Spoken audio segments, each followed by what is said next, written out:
बच्चों, आज हम पढ़ेंगे कक्षा 7 विज्ञान यानी साइंस का पहला चैप्टर पादपों में पोषण। हम आपको बताएंगे बच्चों इस पाठ से संबंधित प्रश्नों के उत्तर। तो चलिए देख लेते हैं। पाठ के अंत में आप देख सकते हैं सबसे पहला प्रश्न आपके लिए, जीवों को खाद्य की आवश्यकता क्यों होती है? क्यों होती है बच्चों? आपको भी खाद्य की आवश्यकता होती है, सभी प्रकार के जीवों को होती है। उत्तर में लिखेंगे जीवों को खाद्य की आवश्यकता निम्न कारणों से होती है, और हेडिंग डाल सकते हैं आप। नंबर 1 लिखेंगे काम करने के लिए ऊर्जा की आवश्यकता होती है। नंबर 2 शरीर निर्माण के लिए, और नंबर 3 शरीर के टूट फूट की मरम्मत के लिए, और नंबर 4 कोशिकाओं को नियमित ऊर्जा प्रदान करने के लिए किसकी आवश्यकता होती है? खाद्य की आवश्यकता। इसके बाद दूसरा प्रश्न है बच्चों, परजीवी एवं मृतजीवी में अंतर स्पष्ट कीजिए।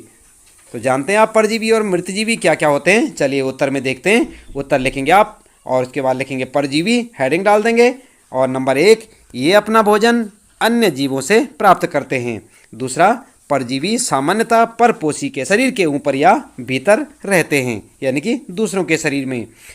इसके बाद मृतजीवी की बात करते हैं यहाँ पर, तो आप लिखेंगे मृतजीवी और हेडिंग डाल देंगे। नंबर 1 मृतजीवी अपना पोषण जीवों के मृत और सड़े गले जैविक पदार्थों से प्राप्त करते हैं। दूसरा लिखेंगे पॉइंट, मृतजीवी मृत और सड़े गले पदार्थों के ऊपर रहते हैं। तो इस प्रकार से आपका ये दूसरा प्रश्न है बच्चों, परजीवी और मृतजीवी में क्या अंतर है? तो आप लिख सकते हैं। तीसरा प्रश्न शुरू होता है, आप पत्ती में मंड यानी स्टार्च की उपस्थिति का परीक्षण कैसे करेंगे? तो कैसे करेंगे? उत्तर लिखेंगे। नंबर 1 पत्तियों पर आयोडीन विलयन की बूंदें गिराकर हम मंड की उपस्थिति का परीक्षण कर सकते हैं। और नंबर 2 जब आयोडीन विलयन मंड यानी स्टार्च के संपर्क में आता है तो एक गहरा नीला रंग नजर आता है। तो इस प्रकार से आप परीक्षण कर सकते हैं। ये तीसरा प्रश्न था और इसका उत्तर। चौथा प्रश्न है बच्चों, हरे पादपों में खाद्य संवेषण प्रक्रम का संक्षिप्त विवरण दीजिए। उत्तर में लिखेंगे आप। नंबर 1 पादपों में खाद्य संवेषण प्रकाश संश्लेषण की क्रिया द्वारा संपन्न होता है। और नंबर दूसरा लिखेंगे प्रकाश संश्लेषण के दौरान पत्ती की क्लोरोफिल युक्त कोशिकाएं सूर्य के प्रकाश की उपस्थिति में कार्बन डाइऑक्साइड एवं जल से कार्बोहाइड्रेट्स का संश्लेषण करती हैं। तो इस प्रकार से आप लिख सकते हैं। ये चौथा प्रश्न है आपका, उसका उत्तर। और बात करते हैं यहाँ पर पांचवा प्रश्न बच्चों, किसी प्रवाह चित्र की सहायता से दर्शाइए कि पादप भोजन के मूलभूत स्रोत हैं। तो यहाँ पर आप देख सकते हैं अपनी पाठ्य पुस्तक में, कहाँ पर? चित्र 1.2 में। ये चित्र आपके सामने बच्चों इस प्रकार का आपको आपकी पाठ्य पुस्तक में एक चित्र दिखाई देगा।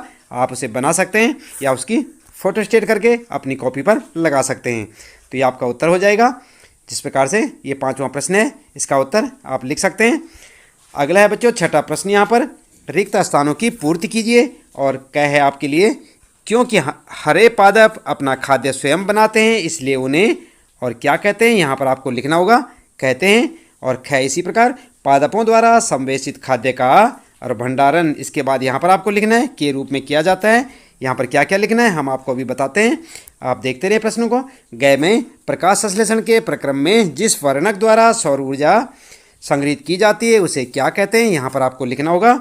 और घ है प्रकाश संश्लेषण में पादप वायुमंडल से यहाँ पर लिखना है आपको क्या लेते हैं तथा किस चीज़ का उत्पादन करते हैं।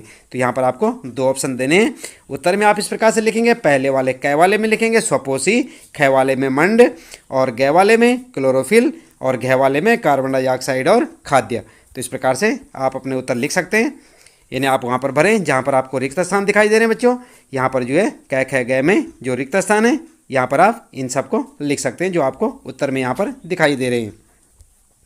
इसके बाद 7वां प्रश्न है, निम्न कथनों से संबंध परिभाषित शब्द बताइए। तो यहाँ पर जो है क देख रहे हैं आप, यहाँ पर पीत दुर्बल तने वाला परजीवी पादप, और ख है एक पादप जिसमें स्वपोषण एवं विषमपोषी दोनों ही प्रणाली पाई जाती है। ग है वे रंध्र जिनके द्वारा पत्तियों में गैसों का आदान प्रदान यानी विनिमय होता है।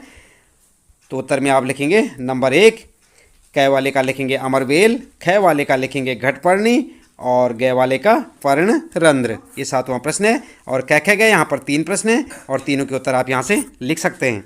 8वां प्रश्न है बच्चों, सही उत्तर पर टिक का चिन्ह लगाइए। तो यहाँ पर आपने सही का चिन्ह लगाना है सही उत्तर पर।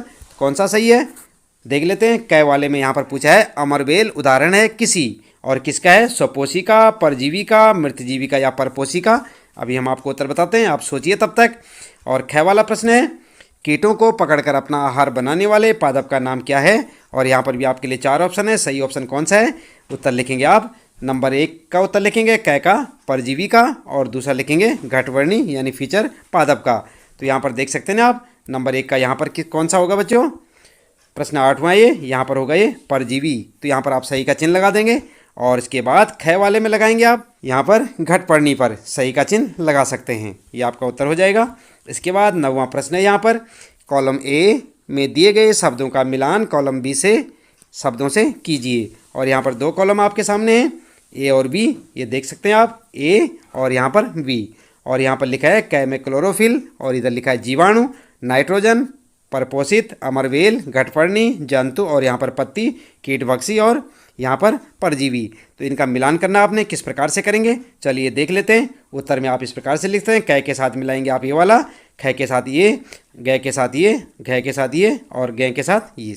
इस प्रकार से आपका उत्तर हो जाएगा, इनके साथ आप मिलान कीजिए। इसके बाद बच्चों 10वां प्रश्न आता है आपका, निम्न कथनों में से सत्य एवं असत्य कथनों का चयन कीजिए।